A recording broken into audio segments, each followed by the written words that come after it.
Bonjour, c'est Anne. Dans la série Comment est-ce qu'on fait des perles en verre, en fait, ça ne va pas exactement lié en fait à comment on fait des perles en verre, mais je me suis dit que ça pouvait être intéressant d'essayer de vous montrer comme une forme de podcast. J'ai plus envie de le faire sous forme de podcast que vidéo, mais en même temps, voilà, sur YouTube, c'est plutôt une vidéo, mais c'est plutôt moi qui vais parler finalement. J'aimerais vous montrer un petit peu qu'est-ce que c'est la journée d'un artisan, de quelqu'un qui doit vraiment non, c'est le métier et qui doit vivre en fait de cette activité-là. Qu'est-ce que ça représente? Parce qu'il y a beaucoup de gens qui ont vraiment absolument aucune idée, en particulier les gens qui se lancent simplement parce qu'ils ont des activités de hobby créatifs qu'ils adorent et qui se disent je vais en vivre. Et puis on ne se rend pas forcément compte de ce que ça représente, de ce que ça représente en charge de travail, de ce que ça représente en charge mentale permanente, de savoir, enfin, parce que voilà, quand on est artisan, on est indépendant et on n'a pas de salaire et il faut vivre. Et il ne s'agit pas juste de vendre une ou deux pièces de temps en temps à des copains, mais il faut arriver à en faire un business et c'est compliqué. Donc je me suis dit que peut-être une petite série de vidéos pour vous essayer de vous décrire un petit peu la journée, en fait, qu'est-ce qui se passe dans une journée et qu'est-ce qu'on fait. Donc là, on n'est pas tout à fait au début de la journée, malgré le fait que je sois dans mon atelier. Je fais un petit tour, voilà, là, c'était la partie visible, plus ou moins ordonnée, la partie qui est réservée aux clients, mais il y a tout le reste derrière moi. Hop, petit tour dans l'autre sens. Et donc, en fait, je viens d'arriver à l'atelier et j'ai déjà...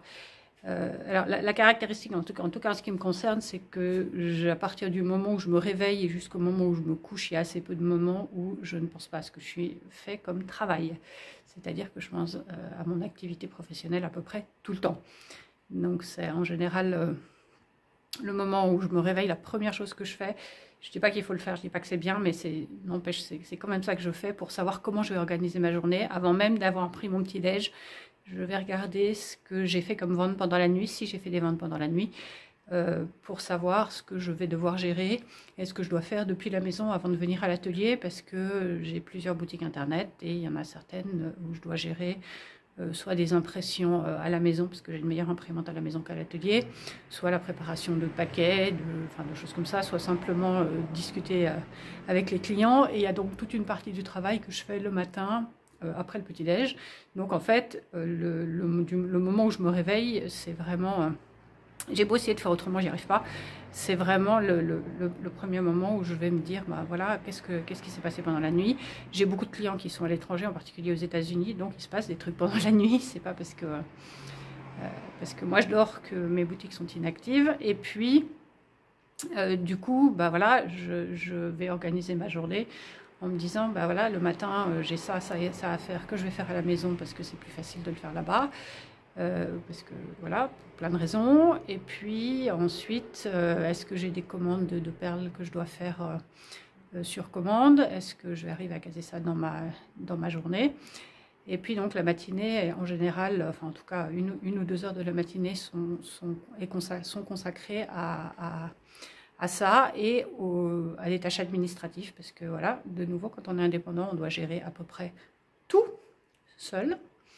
Et tout, c'est aussi toutes les tâches administratives. Donc de nouveau, les gens ont souvent une vision très très romantique du boulot d'un artisan où on est en train de créer tout le temps. Non, la création, c'est une toute petite partie du travail, en fait, en pratique, de la journée. J'aimerais bien que ça soit une grosse partie de la journée et puis que le reste soit accessoire, mais pas du tout.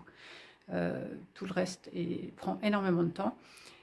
Et donc, voilà, donc le matin, je vais commencer par faire tout ça, discuter avec mes clients, et puis gérer les choses, d'une part toutes les choses que je peux faire à distance, et puis ensuite je prépare tout ce que je dois préparer pour envoyer depuis la maison, et je fais un passage, quand je prends ma voiture pour aller à l'atelier, je fais un passage par la poste ou la boîte aux lettres qui est relevée le jour même, parce que voilà, il y a des boîtes aux lettres partout, mais elles ne sont pas toutes relevées le jour même, et quand j'ai une commande à envoyer, je veux qu'elle parte le jour même.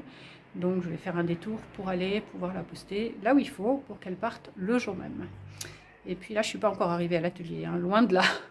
Et pendant ce temps-là, je réfléchis en même temps dans le trajet qui m'amène à l'atelier à comment je vais organiser la partie production de la journée, parce que ça, je peux évidemment le faire qu'à l'atelier. Et donc, chaque jour, en fait, il faut que je réfléchisse à combien je vais faire de pièces, qu'est-ce que je vais faire comme pièces, quel but elles ont. Alors, il peut y avoir des commandes spéciales qu'il faut que je réalise.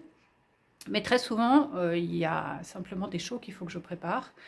Et du coup, il faut que je produise beaucoup, que je produise surtout des choses nouvelles pour pouvoir en permanence renouveler l'offre et pour pouvoir continuer. Parce que j'essaye évidemment toujours d'attirer des nouveaux clients, mais j'ai aussi des clients qui reviennent régulièrement et ils ont besoin absolument d'avoir que je fasse des nouveautés en fait, en permanence, tout le temps. Et donc je fais en moyenne 2 shows par mois et quand les shows marchent bien, je vends une assez grande quantité de perles et du coup j'ai plus de stock. Et donc j'ai à peu près 2 semaines pour reconstituer mon stock. Et ça veut dire qu'en fait, chaque minute de mon temps passé à l'atelier doit être productive. Et ça, c'est aussi quelque chose dont on ne se rend pas forcément compte. Il ne s'agit pas d'aller, d'être là en se disant « Ah, tiens, qu'est-ce que je vais faire? Je vais faire des essais, je vais faire des tests. » Alors, si on a de quoi vivre, c'est bien. On n'a pas besoin de se poser cette question-là. Mais en l'occurrence, pour moi, chaque minute de mon temps doit être productive. Et ça demande une organisation importante. C'est un stress permanent parce qu'on se demande tout le temps si on va arriver à produire suffisamment, si on va arriver à trouver des nouvelles idées, parce que c'est tous les jours, hein, c'est pas juste une fois de temps en temps, c'est tous les jours.